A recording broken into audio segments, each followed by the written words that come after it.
Hello, আসসালামু আলাইকুম everyone. আমি হচ্ছি মহিমা জাহান। আমি আজকে তোমাদের সাথে কথা বলছি মহিমাস লাইফ পেজ থেকে। তো আমি আজকে তোমাদের সাথে ছোট্ট আরেকটা কিউট ভ্লগ শেয়ার করার জন্য চলে এসেছি।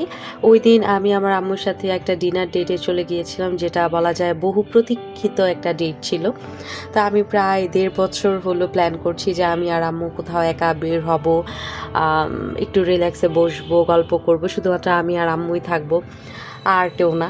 কিন্তু আনফর্চুনেটলি হয়নি। আর তারপরে তো দেখা যায় যে আমি কনসিভ করি, যে কারণে আমি আর একা বের হতে পারিনি। আম্মু অ্যালাউ করেনি যে আমরা একা একা দূরে কোথাও যাব।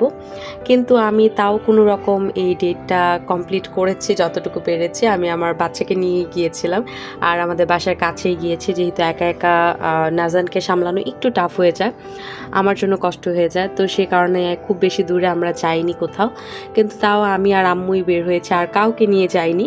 আমরা সাধারণত আব্বু বা আমার ভাইয়া বা আমার হাজব্যান্ড ছাড়া খুব কম জায়গায় বের হই। মার্কেটিংয়ে যাই, বাট অন্য কোনো কাজ থাকলে দেখা যায় আমরা তাদের উপরই ডিপেন্ডেন্ট থাকি।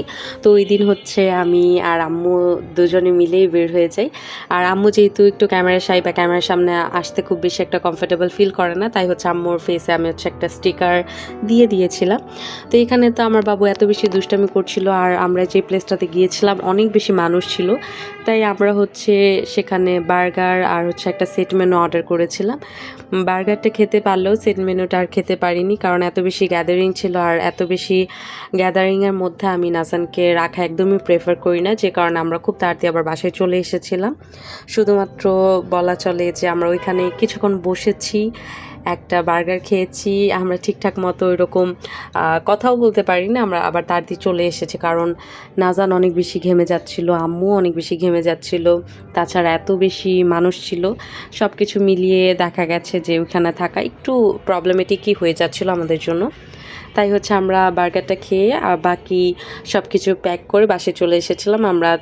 তারপর হচ্ছে বার্গার অ্যান্ড আরেকটা সেট মেনু একবারে প্যাক করে বাসায় চলে আসি। তারপর আমরা রিল্যাক্সে বসে বসে খাই, আড্ডা দিই। জানি না এরকম টাইম আর পাবো নাকি, কেন করিনি এতদিন, এটা আমার কাছে অনেক বেশি আফসোস হচ্ছিল যে কেন আম্মুর সাথে আমি একা আগে বের হইনি।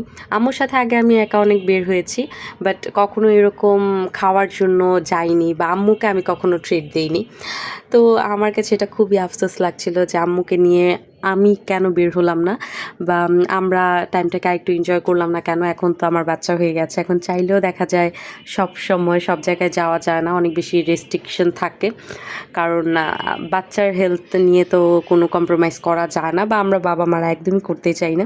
আর আমার আব্বু আম্মু তো একদমই এটা অ্যালাউ করবে না। তো যাই হোক, এটাই ছিল আজকে আমার ছোট্ট একটা ব্লগ। আশা করি তোমাদের কাছে এই ভিডিওটা ভালো লেগেছে। আর মেকআপটা এত বেশি সুন্দর হচ্ছিল, আমি বারবারই দেখছিলাম। তো এটাই আজকের ব্লগ। আল্লাহ হাফিজ।